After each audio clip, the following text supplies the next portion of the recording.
Talofa lava, this is Pacific Waves from RNZ Pacific. I'm Susana Suiswiki. Coming up, Cook Islands' agreement with China is now public. Meanwhile, what is it that they want from us, really, Prime Minister? That's what I'd like to know. There's no hero's welcome for the Cook Islands Prime Minister, and a Fijian youth faces deportation from New Zealand. Cooperation on seabed mining, the establishment of diplomatic missions, and improved treatment in regional and multilateral fora are some of the standouts in the Comprehensive Strategic Partnership Agreement signed by the Cook Islands and China. The Cook Islands government this afternoon released the text of the agreement, saying it sets out a structured framework for the next 5 years of engagement between the two countries. RNZ Pacific editor Koroi Hawkins has read the agreement and joins me now. Kia ora, Koroi. So what's in this agreement? Yeah, so it's a 6-page document, Sana. Priority areas included in it include economic resilience, environment, cultural exchanges, social well-being, regional cooperation, and multilateral cooperation. Some standout areas within that, as you mentioned, cooperation on seabed mining is quite interesting. Establishment of diplomatic missions in both countries, so China and Cook Islands, looks new to me, and preferential treatment in some regional and multilateral fora, along the likes of like briefings before the agreements and supporting each other on boards and that kind of stuff. And then the document obviously is valid for 5 years from the date of signing. So it sets out the cooperation between China and Cook Islands for the next 5 years. Has New Zealand responded to the release of the text? Yes, Foreign Affairs Minister Winston Peters has responded. He said the government will now analyse the Cook Islands' new agreement with China, and he says he intends to engage with the Cook Islands government on this in the days ahead. Is this the only agreement Mark Brown has signed in Beijing? No, it's not the only agreement, Sana. He also Winston Peters also pointed to public statements were made by both the Cook Islands and Chinese governments that a number of agreements were signed during the Cook Islands Prime Minister Mark Brown's visit last week. And he says he looks forward to the release of all those agreements, he says, without delay, so they can, both New Zealand and also the Cook Islands people can see everything that's been agreed to during Mark Brown's trip to Beijing last week.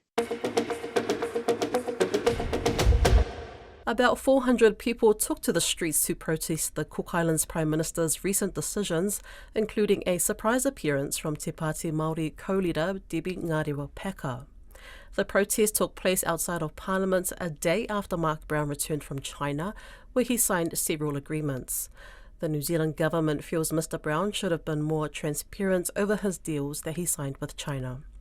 Caleb Fotheringham has more. Do we stay collective in New Zealand? Do we stay collective in New Zealand? Protesters were holding placards reading "Stay connected with New Zealand." Among the crowd calling for a more transparent Cook Islands government was Te Pāti Māori co-leader Debbie Ngarewa-Peka. I think that the Prime Minister must come forward and listen to the concerns of his community, and I absolutely stand in support of that community, and there's hundreds and hundreds we've met in the last few days. Ms Ngarewa-Peka says she was in the Cook Islands for her 30th wedding anniversary when she was asked by the local community to join the rally. When asked if she thought it was appropriate for a New Zealand Member of Parliament to join the march, Ms Ngarewa-Peka said she had objected to several past decisions made by Prime Minister Mark Brown. I'm not too concerned how that's seen. I think that the fact of the matter is we've got a Prime Minister who's really aggressive on economic agendas that are at the cost of not only his people but his environment, and therefore I think he should move with caution. Mr Brown says he welcomes engagement with New Zealand political parties. Our door is always open. If the New Zealand Maori Party would like to have a discussion with the government, then we'd welcome it. Even if she's here just on a private capacity or personal capacity. If they want to have a chat, we're more than welcome to have a discussion with them. Protesters outside of Parliament were wearing t-shirts with New Zealand passports printed on the front. They're opposed to Mr Brown's local passport proposal, which he has since dropped, and the deals signed with China, feeling it's put at risk the Cook Islands-New Zealand relationship. Wellington has been vocally frustrated by both the passport idea and the China agreements. Protester Jackie Tuara says she marched for the New Zealand passport. We're standing to defend our rights to keep our New Zealand citizenship. Another protester, Anna Kortika, wants to know what China's intentions are. What is it that they want from us, really, Prime Minister? That's what I'd like to know. So that's what I'm here for. My children are Cook Islanders. It's important. She says Mr Brown is jeopardising the relationship with New Zealand in favour of China. He's talking about, fostering a relationship with China to be, more like-minded people. He thinks China is like-minded with Cook Islanders, I see, for real? Mark Brown signed multiple agreements on his trip, including the Comprehensive Strategic Partnership, which has just been made public, adding that others will also be made public soon. However, leader of the opposition, Tina Brown, doesn't think the Cook Islands people will get all the information. The trust here is just getting worse. When he was asked that question, and the answer was, as soon as it's signed, we'll provide copies. Now that it's signed, we're having a look and seeing how, what we can put together for you to have a look. That seems to me to what's coming across. Western powers have been getting increasingly concerned with China's reach in the Pacific. Mark Brown says the Cook Islands don't want to be part of an ongoing competition between superpowers. There's more than enough room, as we've always maintained, for everybody to play a part in helping Pacific countries achieve their development priorities. He says Pacific nations are open to support and collaboration, but they have no interest in getting caught in the middle of a conflict. A teenage Fijian national with epilepsy is being deported from New Zealand, leaving him faced with being separated from his family, who have said they may not go with him.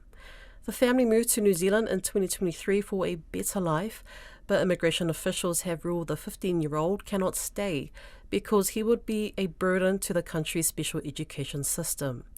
Although his family is his only support for daily functioning, they are prepared to remain in New Zealand where they earn a higher income. I spoke to the lawyer for the family, Rajendra Chaudhry, about Immigration New Zealand's decision. Well, the Immigration New Zealand had flagged that the child or the teenager was not of the requisite health requirements that immigration sets for temporary visa holders. So his parents are work visa holders, so health issues, etc., are governed by different set of rules with respect to those who hold permanent visas and those who hold temporary work visas. So it was on that basis that a decision was made that because he did not meet the acceptable health standard, he would likely need to go back to Fiji. Yeah, well, why has immigration raised concerns that this teen would be a burden on the country's special education services, despite him not being in any school? Yes, well, that is correct. But the current immigration instructions set certain criteria, and it was their assessment that he did not meet that criteria or did not meet the requisite threshold. So then we took it to the IPT, the Immigration and Protection Tribunal, on the basis that sending him back would be, an issue with respect to it would be harsh and unjust. But there are cases at the IPT where such applications have been refused, and I think the IPT followed a similar line as to previous applications which had been assessed concerning medical issues relating to a dependent child of a or a temporary visa holder, rather. So according to immigration, he doesn't meet certain criteria. So how worse will the teen's circumstances would be if he were to be separated from his family, even though his condition is reportedly well managed? Well, it would be quite catastrophic for him because he relies on his parents and his elder sister on a day-to-day basis with respect to matters at home. He is not bedridden. He's not wheelchair-bound. He does not have walking issues. He's got some cognitive impairments, but, I've done cases where persons of a similar medical condition have been favorably considered or assessed by Immigration New Zealand. So to send him back to Fiji, he would really need to find somewhere to stay.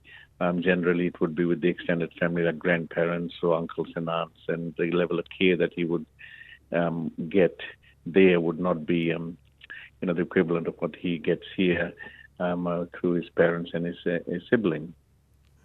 What other options does the family have before the temporary visa expires? I understand that the father will be eligible for residency in November. Yes, the father is eligible to apply for residency. Well, how long that takes is another question.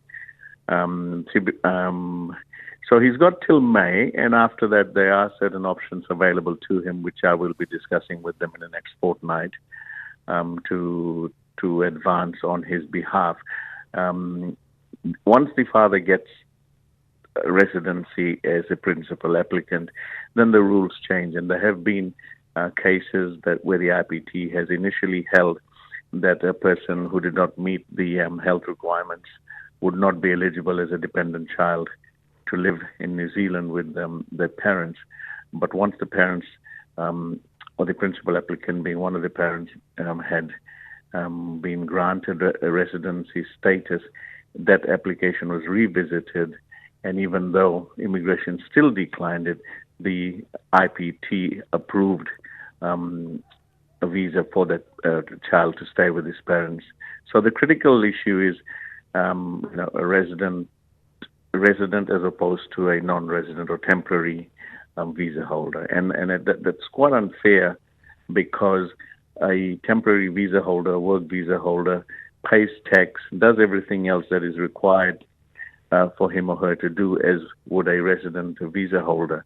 So, I cannot see why there is this discrimination, especially on health grounds and especially on matters where it concerns dependent children, to be a case where, the parents are penalized only for the sake that they are temporary visa holders, and you get someone who is a resident visa holder. They do not have to meet the same standard as would a temporary visa holder's children. If this plan that you've just outlined, if it doesn't work out, will appealing to the immigration minister be an option? Yes, look, that is something definitely that would be or is being contemplated. I do not want this to become a political football for obvious reasons. The privacy of the child and his parents need to be respected. So whatever decisions will be made will be in consultation with the child's parents. And yes, writing to the minister and outlining the case for the young boy is definitely on the cards. And in the meantime, Mr. Chaudhry, how are the family coping at the moment? I can't imagine the stress that they're going through. Yes, the mother's quite distraught. The father's a bit quiet. So, but yes, the mother says she cries to sleep most nights because it's a very difficult decision for them because they've come from Fiji here as aspiring migrants. They're trying to work towards residency to give their children and themselves a better life. The standard of living here, the rates of pay is much higher than what they were getting in Fiji. So by all means, it'll be a very, very difficult decision. The child is forced to return to Fiji. After the lawful avenues available to him is exhausted. And that would mean that the mother would have to return to Fiji to be with the child, till such time as the father had residency and was able to then, sponsor the child to come across. But that would take a lot of time and would also affect the child's development because he's doing quite well here, being supervised by people who know how to deal with such situations and and so the child has actually progressed quite significantly. His mental condition and his cognitive abilities are being worked on by people who actually know how to treat them, such ailments, if I can use the term. Going to Fiji would really put him at a great disadvantage because they do not have specialists of the likes that they have here in New Zealand to deal with such conditions. Thank you, Mr. Chaudhry, for your time. That's the end of our interview, but is there anything else that you'd like to share? No, this is a case where it is a humanitarian issue. Immigration laws, I understand, are made to protect the integrity of New Zealand's immigration system. The laws are rigid, but nonetheless, immigration, as well as the Minister's office, has from time to time made concessions. So we do hope that they will also look at this case, look at the circumstances, look at all those people who are affected, and also look at the unfairness in the policy as to a temporary visa holder who's working, who's paying taxes, who's living by the law in this country, who has a different set of standards as to a resident visa holder, where it concerns dependent children who may have some developmental needs. That's Pacific Waves for today. For all episodes, head over to rnz.co.nz/Pacific. We're also on Spotify, Apple and iHeartRadio. From myself and the RNZ Pacific team, tō whā sui fua.